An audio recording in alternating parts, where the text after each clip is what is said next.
Aussies love touring in the Outback, so on that basis, what better vehicles to bring out here than a Holden Calais Tourer and a Subaru Outback?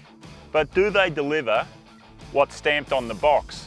They're very much passenger-based vehicles, so can they survive in harsh conditions like these? Let's go and find out.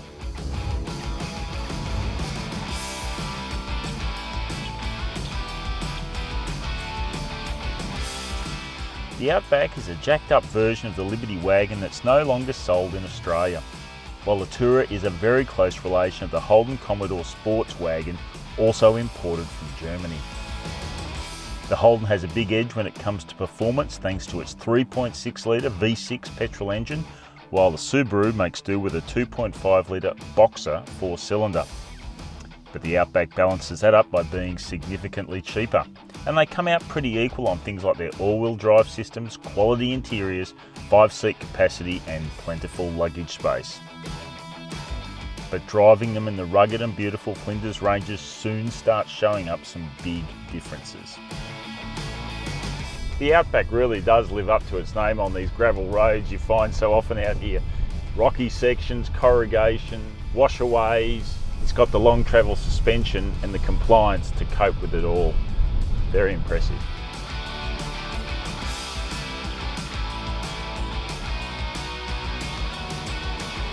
We're driving on a pretty well maintained gravel road. It's a tourist drive in the Flinders Ranges. But even on this road, I'm super conscious of the lack of ground clearance and long overhangs of this car. You just worry all the time about touching something down and potentially causing damage.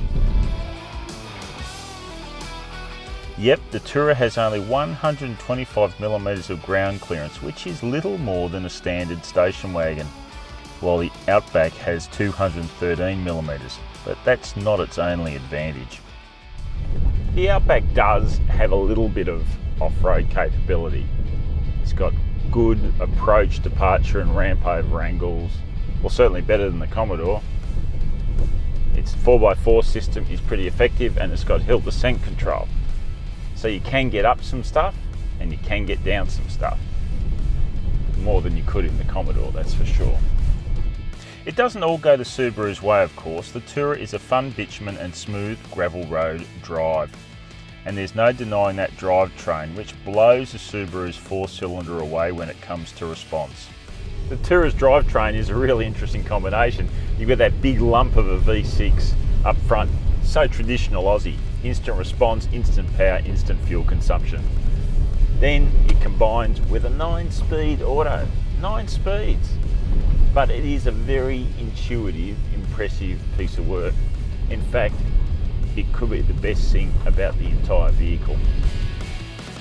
Through all this, as we discovered the characters of these two vehicles, the Flinders Ranges provided a stunning backdrop.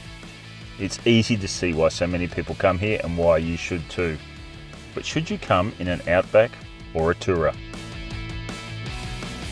Well, it turns out these two cars are actually aptly named.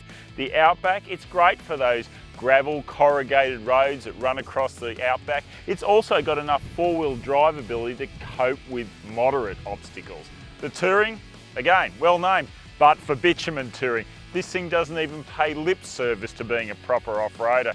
So, in summary, considering what we set out to achieve here, I know which vehicle I'm taking to the Outback.